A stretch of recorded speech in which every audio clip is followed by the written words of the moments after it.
अस्सलामुअलैकुम। जनाब बाबूभाई सफारी वाला गर्ल्स प्राइमरी स्कूल,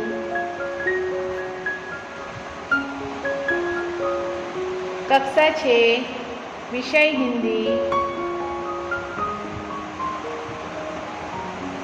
पाठ 3, समझदार नन्ही, जो एक कहानी है। बच्चों, हम इस कहानी को अच्छी तरह समझ गए हैं। यहाँ पर इस कहानी में नन्ही बतख की बात बताई है।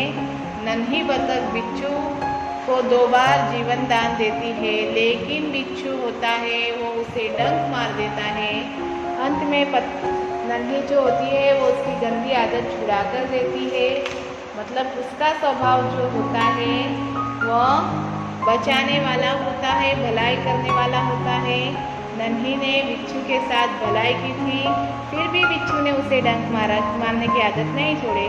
और जब उसे दूसरी बार नन्ही को डंक मारने की कोशिश की तो उसे अपनी गलती समझ में आई, इसलिए बिच्छू को पछतावा भी होता है। आज हम इस कहानी का स्वाध्याय देखेंगे। चलो बच्चों, देखिए स्वाध्याय, जिसमें हम पहले देखेंगे निम्नलिखित प्रश्नों के उत्तर दीजिए। पहला सवाल है, नन्ही कौन थी? नन्ही कौन थी बच्चों? हम देख गए हैं नन्ही एक बतख थी। कौन थी नन्ही? नन्ही तो एक बतख थी। आगे देखिए दूसरा सवाल, बिच्छू कहाँ फंस गया था? बिच्छू दलदल में फंस गया था। बिच्छू कहाँ फंस गया था? बिच्छू दलदल में फंस गया था। आगे देखें हम तीसरा सवाल, बिच्छू को क्यों पछतावा हुआ? क्यों पछतावा हुआ? क्योंकि 2 बार जिसने जीवन दान दिया था वो बतख को वह डंक मारने चला था। नन्ही बतख ने उसे 2 बार बचाया था। हम देख गए इस कहानी को। लेकिन बिच्छू जो होता है वो उसे डंक मारता है और इसीलिए बिच्छू को पछतावा होता है। तो हम इसका उत्तर लिखेंगे, बिच्छू को पछतावा हुआ क्योंकि 2 बार जीवन दान देने वाली बतख को वह डंक मारने चला था। आगे देखें चौथा सवाल, नन्ही ने क्या निश्चय किया? नन्ही ने क्या निश्चय किया कि मेरा स्वभाव जो है हमेशा भलाई करना, वो स्वभाव में नहीं छोड़ूंगी। मतलब वह मुसीबत में पड़े को हमेशा बचाती रहेगी।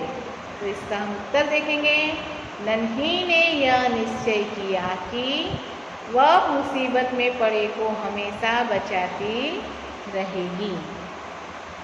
आगे का सवाल, नन्ही ने बिच्छू को क्यों बचाया? क्यों बचाया था? क्योंकि बिच्छू जो था वो दलदल में फंस गया था और बिच्छू ने नन्ही से प्रार्थना की थी कि बहन मुझे बचा लो। और नन्ही को बिच्छू पर दया आ गई, इसलिए नन्ही ने बिच्छू को बाहर निकालकर बचाया। तो हम इसका उत्तर लिखेंगे, बिच्छू दलदल में फंस गया था, उसने नन्ही से प्रार्थना की, बहन मुझे बचा लो। नन्ही को बिच्छू पर दया आ गई, इसलिए नन्ही ने बिच्छू को बाहर निकालकर बचाया। आगे का सवाल, बिच्छू के स्वभाव के बारे में माँ ने नन्ही से क्या कहा? जब नन्ही ने पूरी बात अपनी माँ को बताई तभी बिच्छू के स्वभाव के बारे में नन्ही की माँ ने कहा कि बिच्छू अपनी गंदी आदत का गुलाम है। उसे चाहे कितनी भी बार बचाया जाए वो बार बार डंक मारता रहेगा, क्योंकि बिच्छू का स्वभाव कैसा है? शैतानी है। तो हम इसका उत्तर लिखेंगे, बिच्छू के स्वभाव के बारे में माँ ने नन्ही से कहा कि बिच्छू अपनी गंदी आदत का गुलाम है। उसे चाहे कितनी भी बार बचाया जाए वह बार बार डंक मारता रहेगा। फिर से देखिए, बिच्छू के स्वभाव के बारे में माँ ने कहा, नन्ही से कहा कि बिच्छू अपनी गंदी आदत का गुलाम है। उसे चाहे कितनी भी बार बचाया जाए वह बार बार डंक मारता रहेगा। आगे देखें 7वां सवाल, नन्ही ने अपने स्वभाव के बारे में क्या कहा? नन्ही जो है वो बिच्छू को बताती है और उसमें अपने स्वभाव के बारे में भी बताती है। और वो क्या कहती है नन्ही? कि भलाई करना मेरा स्वभाव है। मैं तुमसे बदला लेने के लिए अपना अच्छा स्वभाव क्यों छोड़ूं, अच्छी आदत क्यों छोड़ूं। मेरा काम तो बचाना है, मैं मुसीबत में पड़े को बचाती रहूँगी। तो हम देखें, नन्ही ने बिच्छू से कहा कि भलाई करना मेरा स्वभाव है, मैं तुमसे बदला लेने के लिए अपनी आदत क्यों छोड़ दूँ। मेरा काम बचाना है, मैं मुसीबत में पड़े को हमेशा बचाती रहूँगी। आगे देखें हम दूसरा प्रश्न, निम्नलिखित शब्दों के समानार्थी शब्द लिखकर उनका वाक्य प्रयोग कीजिए। पहले हम समानार्थी शब्द लिखेंगे और फिर बाद में वाक्य प्रयोग करेंगे। तो चलो बच्चों देखें हम, नदी, नदी का मतलब होता है सरिता, नदी का समानार्थी शब्द सरिता, नदी सरिता। अब वाक्य हम बनाएंगे, नर्मदा गुजरात की सबसे बड़ी सरिता है। बच्चों इसके अलावा भी आप वाक्य बना सकते हो। वाक्य देख ले हम फिर से, नर्मदा गुजरात की सबसे बड़ी सरिता है, मतलब नदी है, नदी यानी सरिता, सरिता यानी नदी। दूसरा देखें हम, स्थान, स्थान यानी जगह।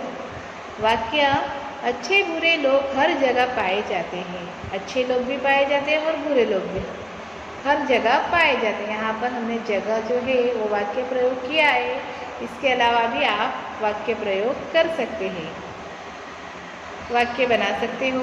अब देखें हम, स्वभाव, स्वभाव का मतलब होता है प्रकृति, स्वभाव यानी प्रकृति। वाक्य देखें हम, वह अच्छी प्रकृति का आदमी है, मतलब प्रकृति यानी स्वभाव का आदमी है, वह अच्छी प्रकृति का आदमी है। प्रसन्न, प्रसन्न यानी खुश, इसका वाक्य देखेंगे, खुश यानी प्रसन्न, प्रसन्न यानी खुश। आज मैं बहुत खुश हूँ।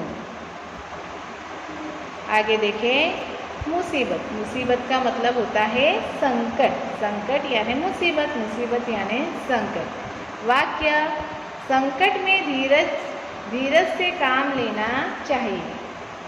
थिरकना यानी नाचना, थिरकना का मतलब होता है नाचना। वर्षा के बादल देखकर मोर नाचने लगे।